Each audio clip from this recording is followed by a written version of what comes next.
공식 선거운동이 시작된 가운데 문재인 더불어민주당 후보와 안철수 국민의당 후보는 야권의 핵심 지지 기반인 호남을 찾아 지지를 호소했습니다.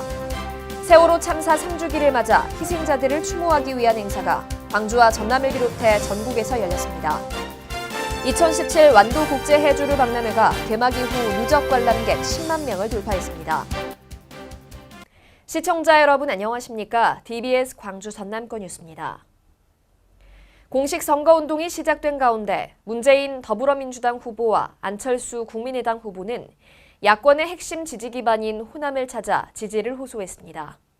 문재인 후보는 광주 충장로 유세에서 이번 대선은 촛불과 함께한 정권 교체냐, 부패 기득권의 정권 연장이냐의 대결이라며 확실한 정권 교체에 함께하자고 호소했습니다.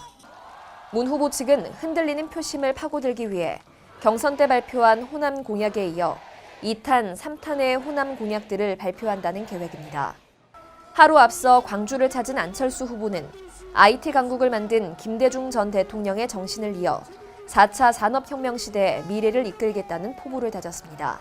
안 후보 측은 호남권 28석 중 23석을 차지하고 있는 국회의원들을 활용한 선거운동을 전면에 내세운다는 계획입니다. 양측 모두 호남에서 60%를 득표하면 대선에서 승부를 확정지을 수 있을 것으로 보고 있는 가운데 호남이 누구의 손을 들어줄지 귀추가 주목됩니다.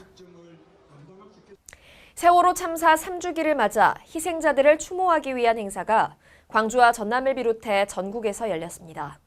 전남 진도군 팽목항에서는 유가족 등 1000여 명이 참석한 가운데 세월호 3주기 추모 행사가 열려 희생자 304명을 상징하는 노란 풍선 날리기 등과 추모 공연이 이어졌습니다.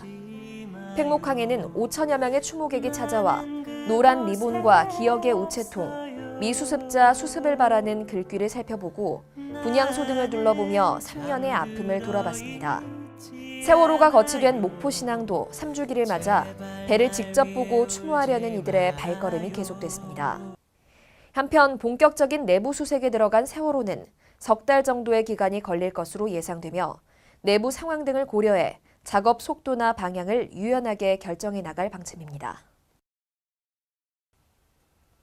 2017 완도국제해조류 박람회가 개막 이후 누적 관람객 10만 명을 돌파했습니다. 박람회 조직위는 세계 최초로 해조류를 테마로 한 이번 박람회에 외국인 관람객 7천여 명을 포함해 10만여 명이 다녀갔다고 밝혔습니다. 아이들이 바다를 좋아하고 해조류에 관심이 많아서 멀리서 보러 오게 됐습니다. 특히 둘째가 해조류 너무 좋아해요. 특히 국내 최초로 바다 위에 띄워진 해상 전시관의 360도 워터스크린과 실제 바닷속에 들어간 것처럼 해조숲을 꾸며놓은 지구환경관의 가상현실 체험이 관람객들의 눈길을 사로잡았습니다. 바다 자원인 해조류의 무궁한 활용 가능성을 보여준 이번 박람회는 바닷말의 약속, 미래의 도전이라는 주제로 오는 5월 7일까지 24일간 계속됩니다. 시청해주신 여러분 고맙습니다.